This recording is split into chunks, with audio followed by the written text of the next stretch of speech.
the last couple of weeks I've attended a number of events at the United Nations where there's been a lot of discussion about the Arab Spring and a lot of commentary about the role of hunger and poverty in fuelling conflict. When I attended the Governing Council of the Community of Democracies, the Tunisian representative readily agreed that his people had been hungry for democracy, but also observed that his people had been hungry full stop. At the General Assembly, a number of leaders noted of the Arab Spring that it was hunger off the back of rapidly rising food prices which had driven many people into the streets. The Arab Spring started in Tunisia when rising food prices, high unemployment and a widening gap between rich and poor triggered riots which led to the flight of Tunisia's autocratic ruler, Zine Ben Ali. Before he left, he vowed to reduce the price of sugar, milk and bread. Too little, too late. Protests began in Egypt, which led to a change of government there, and in Libya, which have led to a change of government there too.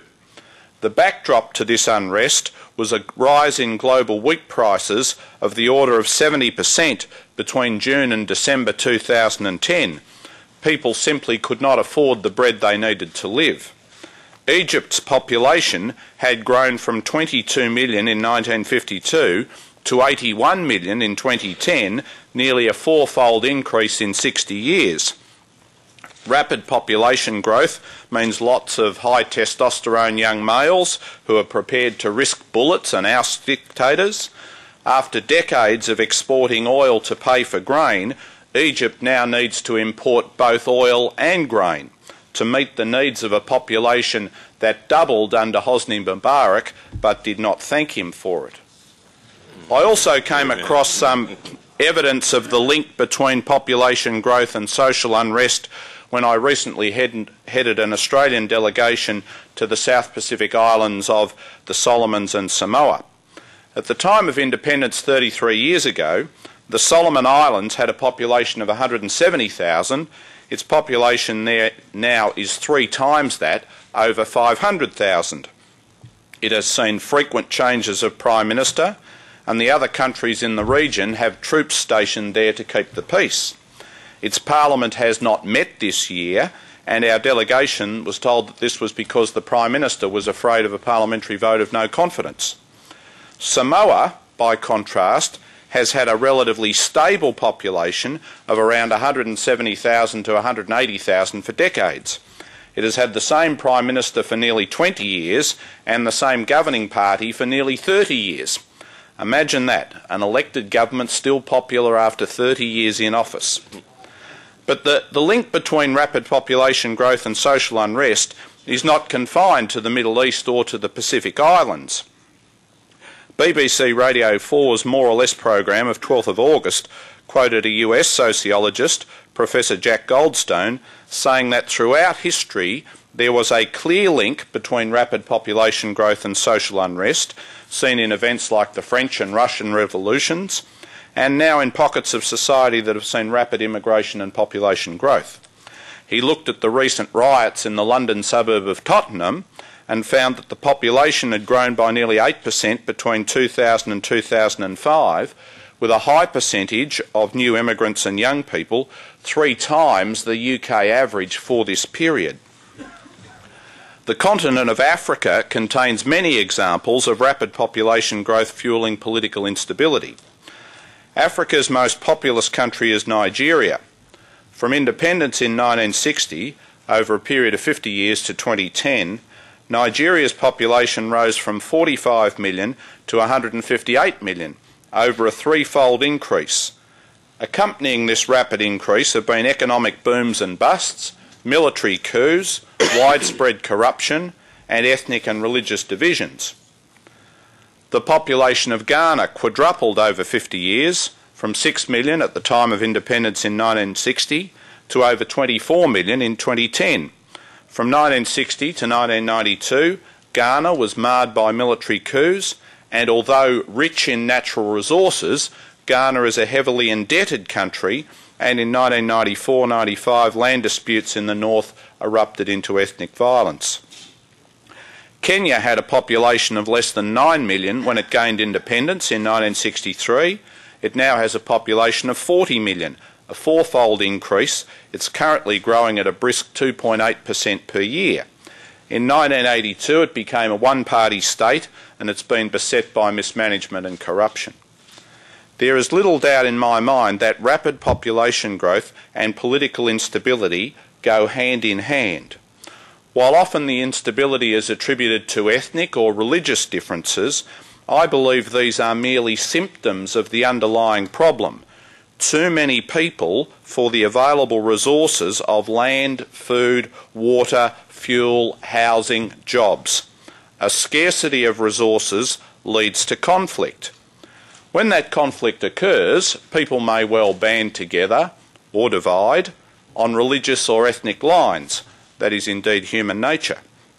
But whether we have that conflict in the first place, or whether people of different ethnicities and religions live harmoniously together, often comes back to whether there are enough resources for all, or whether there are simply too many people for the available resources.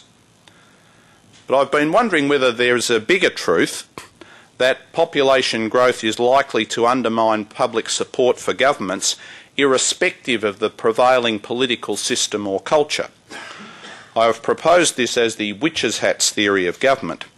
I assume that you have in the United States those advanced driving courses where drivers must steer in slalom fashion through a set of plastic or rubber orange cones called witches' hats. If you hit too many hats, you fail the test. As I said yesterday, judging by the way some of your police and taxi drivers drive, some of them have either undertaken the course or need to. I think the re-election task of a government is somewhat similar. If you think of each hat as an area of public policy, education, health, housing, transport, aged care, electricity prices, etc., if a government mucks up one of those areas, that's like hitting a hat. Hit too many and you're likely to be voted out. Now, avoiding the hats is far easier if you're driving at 30 miles an hour than if you're driving at 60 miles an hour. Governing with a fast-growing population is like speeding around the course. I don't think that there's a law of nature that governments have to be on the nose after 1 or 2 terms in office. I think people are prepared to stick with a government if they feel their lives are getting better. Beyond Samoa, which I referred to earlier, I think we can find positive examples of this in the Nordic countries. In these countries, populations have increased only slowly over the 60 years since 1950. Since the 1950s, Denmark has been politically very stable, notwithstanding that minority governments have been the norm. The Danish welfare state emerged as the Social Democratic Party dominated politics for many decades and remains largely in the ascendant. In Norway, politics have been stable and cooperative, with coalition governments common, alternating between right centrist and left centrist, with Labour generally ascendant. Sweden has a strong multi-party polity, with the Social Democrats drawing consistent support and often in government. Finland has a robust multi-party system where parties seem happy to collaborate. Most governments have been 3-party coalitions. There have been relatively long stretches of government by either a coalition of the left or of the right. Conversely, where we find growth in immigration in different parts of Europe, or in more recent times in Northern Europe, there is more evidence of political unrest. The growth of right-wing anti-immigration parties is causing consternation among many European governments and drawing the attention of political analysts, scholars and journalists. An editorial in the UK Telegraph last year said that, and I quote, "European governments must develop a more sophisticated approach to immigration if they are to hold back the far right." It said, "Far-right parties are currently in government in Italy and also sit in the parliaments of Austria, Bulgaria, Denmark, Hungary, Latvia and Slovakia, as well as in the European Parliament. What is most worrying is the inability or unwillingness of mainstream political parties across Europe to confront these issues." It continued, "As we have seen in this country, The refusal of the political establishment over many years to conduct a mature debate on immigration has played into the hands of the British National Party, and concluded that Europe's leaders need to develop a more sophisticated approach to the many challenges posed by economic migration if the extremists are not to continue to prosper. I also want to quote from the UK magazine of the Newcastle Greens, which said, "The trick is to find some sustainable mix between hard heads and kind hearts. One without the other is a recipe for ruin. At present, the need for immigration controls, for example, is rejected by those who glibly assert a policy of open frontiers regardless of its social, economic or ecological costs. They dismiss any other option as racist. Thus, genuine dilemmas are simply wished away while real racists are given a field day. One result in Britain is that many working class people have been driven into the arms of fascist bodies like the British National Party." One encouraging sign in Britain is the existence of a cross-party parliamentary group on migration. The cross-party group advocates a slowing down of migration rates into Britain on a number of grounds, including that it makes for better screening of prospective migrants and enables more adequate provision of services, such as English language training, to make sure new arrivals get a job and become positive contributors to the society rather than falling through a social crack into a netherworld of drugs and crime. To return to the witches' hats, it seems clear enough to me that the bigger your population is, and the faster it is growing, the harder the task of governing actually is. For example, as governments try to house a growing population, they often take away citizens' rights to a say in what their street, their neighbourhood, their suburb looks like. That's bound to annoy voters and represents one witch's hat knocked over. Population growth inevitably impacts negatively on native wildlife and the environment and represents, for voters concerned about these things, another witch's hat knocked over.